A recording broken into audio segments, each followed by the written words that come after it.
Redditors who have died then been resuscitated, what do you remember seeing? I had a near-death experience in which I was ejected from an automobile. When I regained consciousness, a man came to me and said everyone survived. The man was there before any paramedics arrived. The craziest part of it all was that looking at that man gave me the most powerful sensation of déjà vu ever.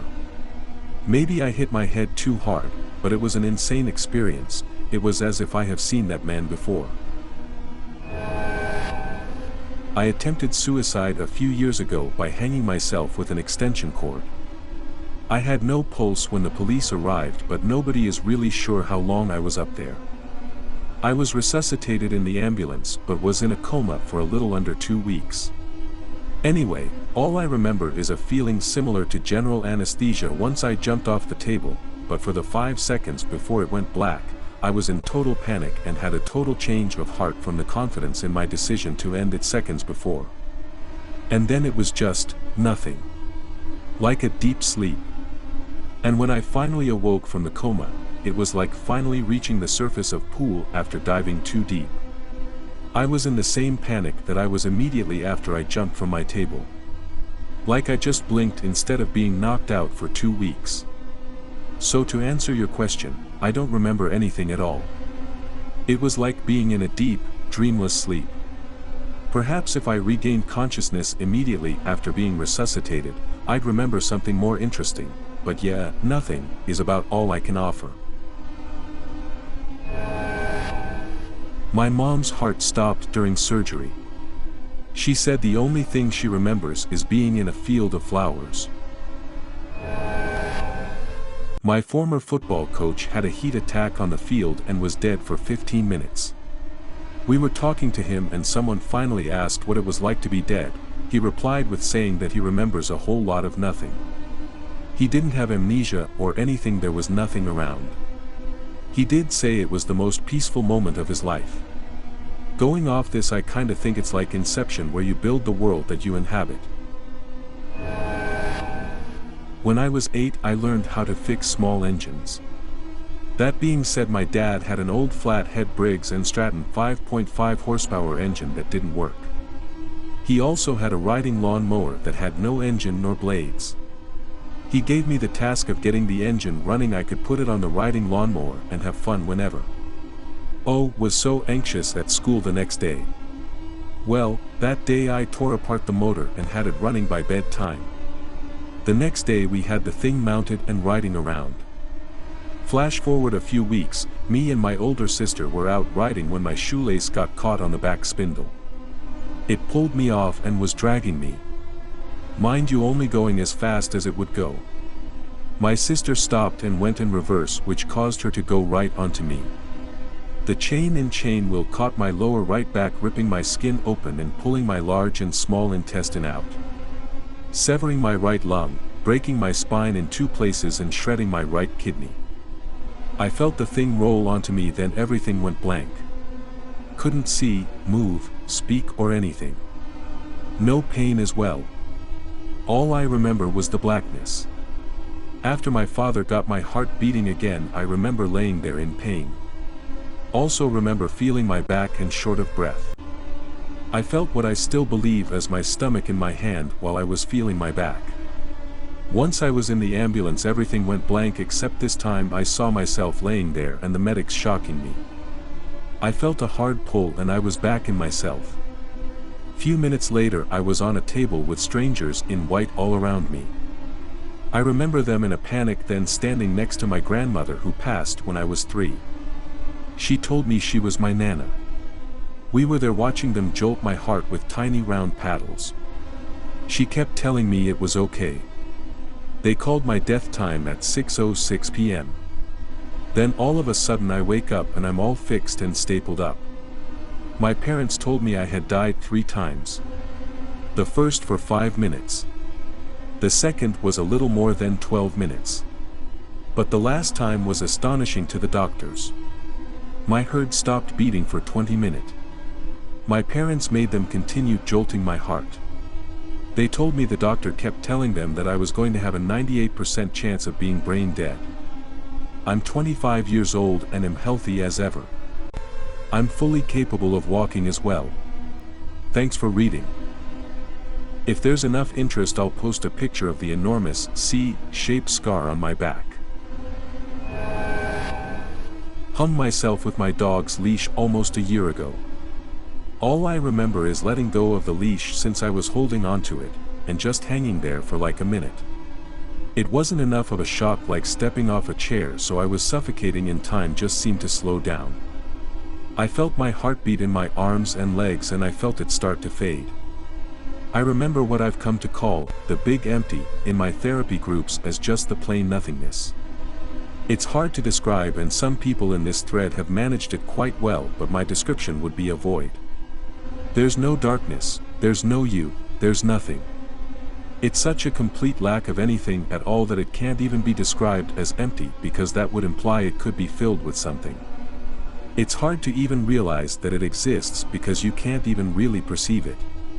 A near-death experience like mine, I think, is like peering at the void but not going in, just enough life left to know it's there and not enough death to be engulfed and completely extinguished by it. My nosy neighbor apparently witnessed me through the window, broke said window and cut me down within 10 minutes. I was out for 3 days afterwards, but I have since fully recovered and finished my inpatient and outpatient program with the Youth Services Bureau and have completely turned my life around. The fear of the big empty still haunts me, knowing that I will have to face it again one day and lose. My aunt had an experience like this when she was 18. She always suffered of chronic seizures that made her pass out. One day, she had one while no one was around. She was later found by my grandmother. The doctors luckily arrived in time to resuscitate her. She explained that she was in brightest, most peaceful hallway. She wandered aimlessly through it, until she found a massive door closed on one end. She told me grandmother that she tried as hard as she could to open the door. Tapping, slamming, even kicking it would not allow the doors to break free. She looked back to see the back of the corridor gone, replaced with an emergency room. She was lying on stretcher while multiple nurses/doctor were frantically working to revive her. She gave up on the door, turned around and led for the surgery room. She inevitably reached the room and re-entered her body. She passed away at the age of 42, about 9 months ago. Heart failure after multiple seizures. She left behind 2 young daughters and a husband. We like to think that the doors opened for her. It was weird. I left my body and moved up through the ceiling in the ICU. I moved through some walls and then back down, under my body, and re-entered myself from below. When I wasn't looking at anything in the hospital, I could also see a large, dark/black space with slivers of pulsing color that seemed to be on the edges of shapes. So I could see the hospital and also this dark world at the same time. To know if I was hallucinating or not. Growing up, my father used to tell me of an experience he had while having open heart surgery. The doctors had to stop his heart for about 20 or 30 minutes while they inserted a mechanical valve into his heart. At the time, he was in his early 20s and was involved in a lot of bad activity that he says he is ashamed of now. Anyway, while my dad was dead, he said he was in a very dark place, and as he wandered around, he started running into very scary people who were deformed and screaming at him. He ran for his life into a corner and hid. And just before the people got to him, he looked up and saw his deceased grandmother reach her hand down and grab him. The next thing my dad remembered, he was back in the hospital. He's convinced he was temporarily in hell. I don't know if this was just a dream state or something, but I've never seen my dad so convinced in his life. It was enough for him to turn his life around and turn to religion, and more importantly, come back to his family that he had left behind. Not me, but a friend of mine overdosed one day while doing some stuff with his friend. The friend hadn't done anything yet, so he wasn't imagining all of the signs of death on this guy: no pulse, cold skin, blue lips. My friend told me that those few minutes he was considered dead, he saw nothing but white. Everything around him was bright white, and in the distance was a dark shadowed tree. He then saw a woman, also dark and shadowed, so he wasn't able to see her face. But her presence made him happy. She held out her hand to him, and for a while he debated whether or not he should go with her. He decided not to, and she simply walked away. Then he woke up again. Before that event he defined himself as Catholic but was never really religious. Afterwards he turned his life around and started devoting himself to helping others. My friend went hiking with his family and he fell a few feet off a cliff they were climbing, and he hit the back of his head on a rock. They called an ambulance, and when they finally arrived to the hospital he was pronounced dead. He had no heartbeat or any brain waves. They were already unplugging everything and moving on with all the paperwork when he suddenly woke up. The nurse screamed, "He's awake," and then chaos ensued all over again. He was dead for about 7 minutes, and he says the entire time he was laying down fully conscious in a really dark room. He calls it a room but doesn't really know. He said he couldn't tell how long it was, but that suddenly he heard a sound like if someone snapped their fingers next to his ear, and then he woke up in the hospital. The experience didn't make him religious either. I saw a field, with trees on both sides. I could see water. I felt like there was an ocean on one side of the path. If you can imagine the fields that electrical lines go through, where there is no residence and they just clear the area for the power lines, it was like that. There was a tree in the middle and a well-worn path around it. I was walking the path. It looked like an oak tree. It was very large, and presence came to walk with me. I told it that I was ill and that this seemed like a nice place. The entity, I'm non-religious so I don't know what it was, told me that I was not done and that I should return.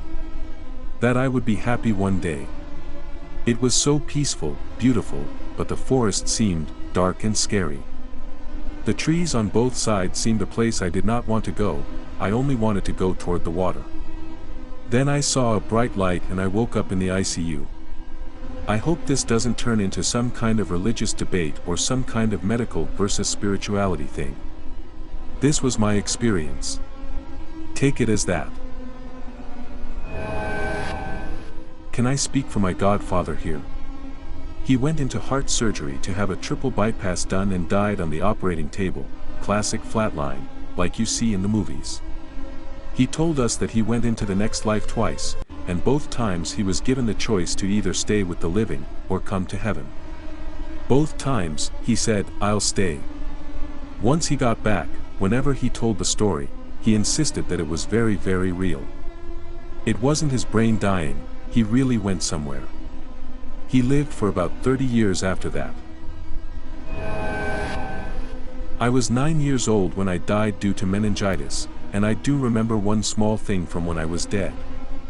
I remember that I was in a dream state kind of, but it felt more realistic, I guess is the right word. And I was standing in a yellow room with no furniture, no windows, nothing. Straight ahead of me I watched as the walls spread apart and opened into a long hallway that seemed to go on forever. Kind of like the dragon from Dragon Ball Z, and how the back of the dragon just seemed to be endless. And then I awoke on the operating table, and that was really it. Been waiting a long time to share this on Reddit. I OD'd on some sleeping pills when I was young and stupid and heartbroken. I hadn't thought much about the consequences of what would happen afterwards, except I wouldn't feel this overwhelming pain anymore.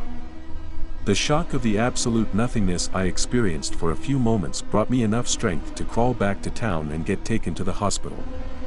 The 5 or so minute ride to the hospital was me fighting it with everything I had, and every time I slipped over, the horribleness of it made me fight just a little harder. I was too exhausted to fight it. Once I got to the hospital, a preacher read me my last rites and I was out. Luckily, I woke up a couple days later. I've been worse off emotionally a few times since then, but suicide never crosses my mind. There are no emotional troubles that are as awful as that sliver of nothingness I felt. My life is great now and am so thankful I'm alive. I've experienced so many great things since then. I can't believe I ever thought I had nothing to live for. When I was coming to, which took a couple days, I hallucinated my best friend trying to get me into trouble by making me get out of bed, and seeing a little mouse in the corner of the room which I kept trying to capture. My friend is still alive and I don't have a special connection to mice. It felt very real, but obviously I was hallucinating. I can see how someone might hallucinate about things like deceased relatives, and mistake their visions for something more than a brain malfunction. So as far as changing my views on religion, I was fairly skeptical beforehand, but deep down hoped angels would whisk me away. Afterwards I'm pretty sure this life on earth is all we got. TLDR, nothing. A darkness beyond black, complete and utter nothing. My mom's root canal got infected and she died for 5 minutes. She said she saw a river or a darkness like a river and on the other side was just others. She didn't describe what they looked like, but she knew it was others like her somehow. Then from behind someone touched her shoulder and said, "It's not time yet." Then she woke up and would not stop asking who just touched her shoulder. The doctors were all confused and kept saying no one touched your shoulder, you were just dead. She became born-again Christian after that and is a firm believer in Christ. For some perspective, I am full-blown atheist. I believe that what she told me is what she truly believes, but I can't say I believe that what she perceived is an afterlife. The mind sends out all types of chemicals and you're in a situation like that and it could have been any number of things. But she definitely thinks it was some version of the Christian afterlife.